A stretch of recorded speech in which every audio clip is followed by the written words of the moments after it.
Opening my questions. Starting timer now.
When I was a child, one of my absolute favorite songs was Fireflies by Owl City, wherein they have a very famous line where they state, "It's hard to say that I'd rather stay awake when I'm asleep."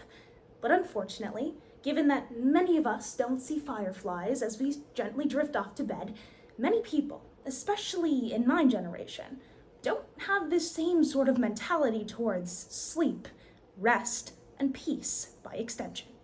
In fact, because of the political situation, economic situation, and environmental tatters that my generation has often perceived as inheriting, we've sort of adopted what has turned into a stop and die mentality, a attitude of if you give up, you get behind. Every moment is valuable, everything you see on a traditional Instagram post.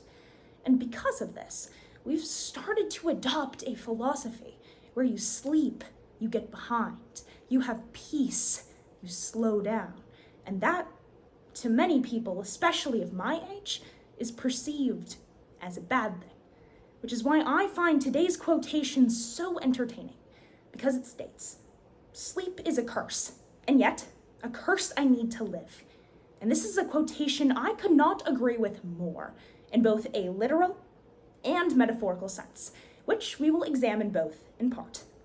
But first, let's take a look at this literal sense and understand how this seeming attitude of stop and get behind is literally harming our sleep. I'm a college student, pity me.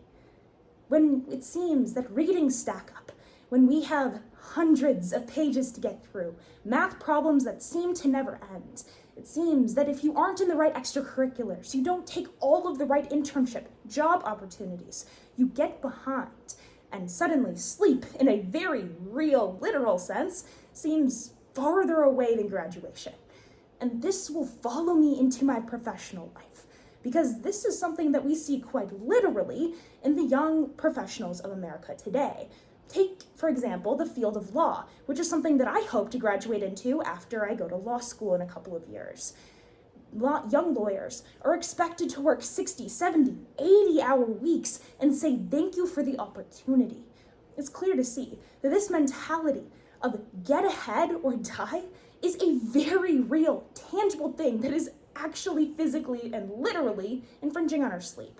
But this isn't just seen in college or law practice. It can be even more dangerous when it's applied to fields such as medicine. When, for example, young doctors are expected to work those same hours, and then medical fatigue wears in. Their diagnoses and treatments become skewed because they're just so physically tired. It's situations like this that make it so we have to analyze quotations such as this. Sleep is a curse, and yet it's actually one we need to physically survive. Not just me as a college student, but professionals and every one of us need to sleep. It's science. But next, we also need to take a look at this in a metaphorical sense, because while we definitely need physical sleep, we also need metaphorical sleep as well. Rest, peace, a break from the world that we live in. But unfortunately, because of this mentality that so many of us today are born into, that things need to be moving, need to be growing, constantly going without rest, that same mentality seems to permeate our views on institutions, our governmental actions as well. Take, for example, our view on politics.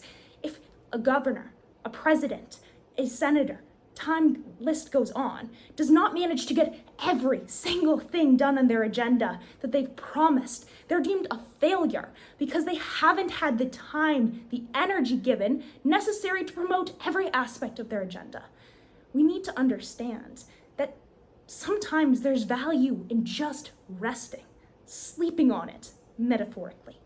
Because when we try to promote action, legislative or otherwise, without giving it thought, meaning, care, we find ourselves with the sort of legislations that have been so troublesome in the last couple of years.